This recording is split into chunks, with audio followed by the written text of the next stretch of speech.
అరుణాచల క్షేత్రానికి వెళ్ళినటువంటి వాళ్ళు ఆ దేవాలయంలో పరమేశ్వరుడి పూజ చేసేటప్పుడు ఏ నామాలతో పూజ చెయ్యాలన్నది కూడా పరమశివుడు నిర్ణయం చేశాడు.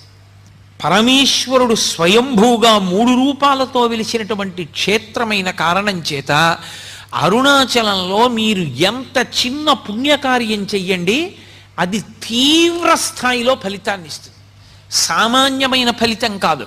అది ఏదో పుణ్యంగా మారి వచ్చే జన్మలో మీరు సార్వభౌముడవడం, ఏదో పుణ్యంగా మారి వచ్చే జన్మలో ఐశ్వర్యవంతుడవడం కాదు.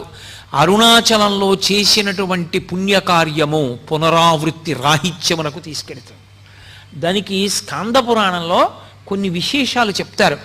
అరుణాచలం కొండ మీద ఒకానొకప్పుడు ఒక సాలెపురుగు గూడు కట్టింది.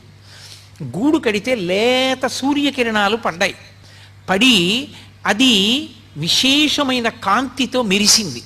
ఆ మెరుపు కొండ మీద పడింది. కొండ స్థూల శివుడు, అది శివుడే. శివుడి శరీరం మీద కాంతి పడేటట్టుగా మెరుపులతో కూడినటువంటి బట్ట శివలింగానికి కట్టిన పుణ్యం ఇచ్చి సాలెపురుగుకి మోక్షం ఇచ్చాడు. అలాగే అక్కడ ఒక ఏనుగు కొండలలోకి ప్రవేశించింది. ప్రవేశించి తన మదజలధారల చేత ఆకులను తడిపింది. ఆ ఆకులు తడిసి ఆ బొట్లు శివలింగం మీద పడ్డాయి. శివలింగం మీద అభిషేకం చేసిందన్న పుణ్యం ఇచ్చి ఏనుక్కి పునరావృత్తి రాహిత్యం ఇచ్చారు.